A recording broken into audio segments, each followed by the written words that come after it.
Hey guys, and welcome back to another video.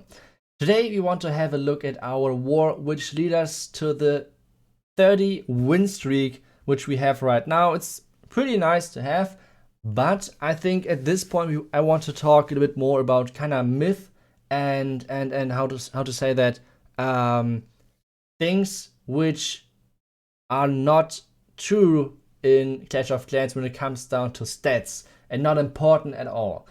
During that, I will show you a couple of replays in the background, and the final couple of replays I will commentate, obviously. But we want to talk about a couple of things in Clash of Clans that do not matter at all, and I want you guys keep that in mind because I see that so often, and I feel like it's demotivating a lot of players in Clash of Clans. So let's start with the first thing, and that's going to be a player level. I see it so often in my live streams that a couple of players are saying, hey, you're level 200 whatever, and I'm only player level 100 whatever. You're way better than I am. And whenever I see this, I'm like, dude, come on. Why? If someone is comparing you with someone else and you want to have the basically information who is better at the game, the clan level, or not the clan level, we will come to that later, but the player level is not mattering at all in this comparison, because why would the player level be important? A Town Hall 5 could be level 300 if he wants to donate all the time, for example. So the player level do not matter at all, and you guys should never watch the player level if you want to have, or if you want to compare yourself to someone else. That's a statistic in Clash of Clans which is super unimportant and basically no one should care about.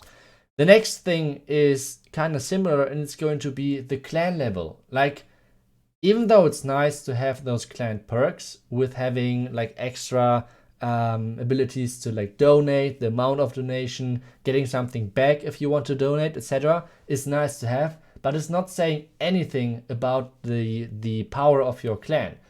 Like, a clan could push pretty much non-stop with 50 versus 50 and could lose non-stop and will probably get more experience than a clan which is really good but only has, like, I don't know, that's the really stupid example, but only has like 5 to 10 really good players, and only those guys are warring or playing war in general, which means they're getting way slower experience. But it does not mean that they're a weaker clan or weaker player or whatever. It only means they're doing smaller wars, but they're winning compared to the 50 versus 50, and they're losing, but they're getting more experience. So the clan experience or the clan level is completely... You don't care about this. It's nice to see the things are nice designed, most of them, but except that, it's pretty much unimportant. And at this point, I want to ask you guys, what are statistics or level or numbers, whatever, in Clash of Clans, which you guys think they're completely unimportant and do not say anything about the skill, or basically do not say anything about the game? Because I feel like there are way too many numbers in the game which are demotivating players to keep playing or like to go for whatever. And I feel like there are quite some numbers in the game which are, I feel like, doing this. So it's kind of strange, but let's keep going. The next thing is going to be the trophies.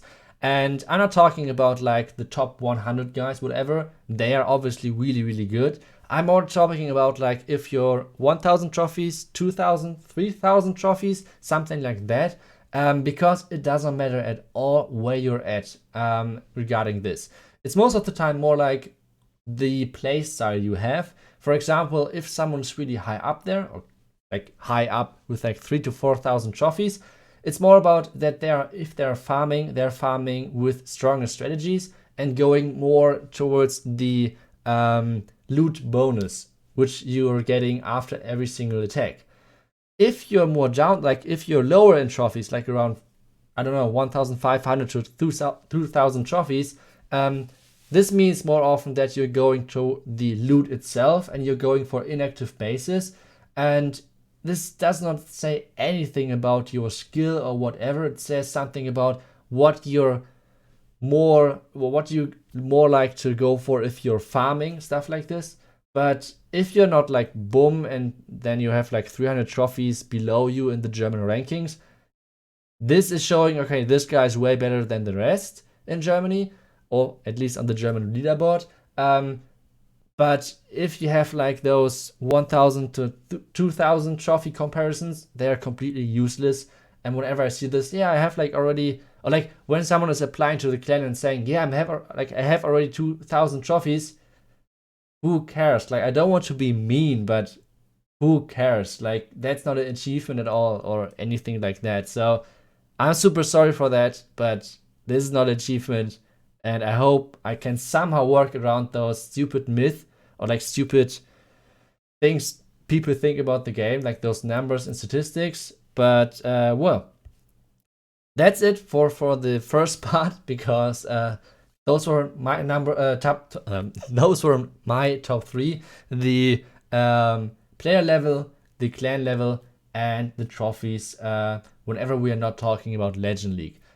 But let me know if there are more statistics in the game which are kind of useless, or at least like do not really matter at all, and people are still comparing themselves to others. That would be super interesting, because I think there are quite some in the game, and I don't know if it's really helping the game or not. But let's get back to the war, and we're looking at Finality, which is doing a Queen Charge Electro Dragon really nicely. From him, he saw that there are a lot of air defenses at the top. Those 3, and obviously the Town Hall, he can take out all of this with his Queen Charge, with his I lose my voice already. Like, I recorded, I think today 5 videos, something like this, because I have to pre-record, because some stuff is happening in the background. But I can't talk anymore. Holy moly, this is getting really difficult. Okay, now the Electro Dragon's coming in. I hope I do not mess up again. But now Queen got pretty much the most of it done, which she has to get. Another air defense is on her way, but we want to take a look at the Electro Dragons and the bounces which they get. Just take a look at those bounces. They're so nice. Air defense is gone. Eagle is firing down, but he used a nice warn ability to save all of them. Even the black mine was saved. Queen still up meanwhile, and now we're getting into the back, and you guys will see in a second how strong those bounces are. Nice rage, freeze onto the enemy queen. This freeze was super nice, and you just check out the bounces. Whenever you do not care about the bounces and you do not respect them in your base building, this is a huge mistake. Electro Dragons are so strong and such a cool troop. I don't know, I would love to see them more often, but they're really base dependent. Like, whenever someone is actually caring about the bounces and you do not have, or like you have gaps in between and the bounces are not as strong, they're super weak. But if someone did not really care about their bounces like this guy, this strategy, or overall Electro Dragons in general, are so strong. It's so cool to see them doing their Electro Dragon stuff things. And yeah, just a super nice troop. And I don't know, I just love the troop. It's super nice to see.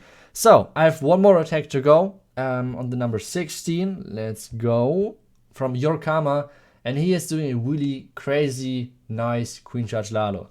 What he's doing is he's trying to wall break in at this area. You guys see maybe this wall over here, which means people try to avoid walks like this, but with doing a wall break like this, he is opening up the Inferno Tower compartment with only one wall breaker set, which is crazy and a huge base building mistake of this guy, and he's exploiting that really nicely. So another rage is needed, another set of wall breakers needed. He's trying to wall break the nether layer, and this means he has access to pretty much the entire base, which is important for his Lalo later. So he can take out everything which is around here, and this is crazy. After he got rid of that, only the left part is still standing, like this small alley over here into the town hall. That's basically everything, and it's so much value for his queen, even though his healers are getting completely destroyed right now by the stupid air defense. But still, he has like 3 healers left. He still has the rage and his queen ability. He's fine. Now we can start off with his Lalo. Eagle is down, enemy queen is down, which means he do not have to concentrate anymore onto his queen. And this means he can start with his Lalo, looking really good. Nice freeze onto the Tesla farm and the enemy Inferno Tower. Nice haste leading everything into the back end. Another freeze because there's only one hound. He's basically swarming the base because he's getting so fast into the Inferno Tower that he doesn't need the single tanks. Like, tanks are basically for the single damage buildings like expos and stuff like this. But since there are basically no expos anymore in the space because he took already care of most of them in the queen charge, he can use only one hound, which means he has like 1 million loons left after this attack, still the warden ability, and this means it's going to be a crazy nice overkill by Yorkama, really slick attack by him, and this secures our 30 war win streak. And that's another statistic which is not that important that a lot of people might think about, but it's nice for YouTube thumbnails, etc. So we will keep using it. And huge shout out to EveJack, who's pushing a lot for this 30 win streak, like putting a lot of effort into the organization, etc. So thank you so much for this. And yeah, that's basically for today. I hope you guys enjoyed today's video, and we'll see you guys in the next one.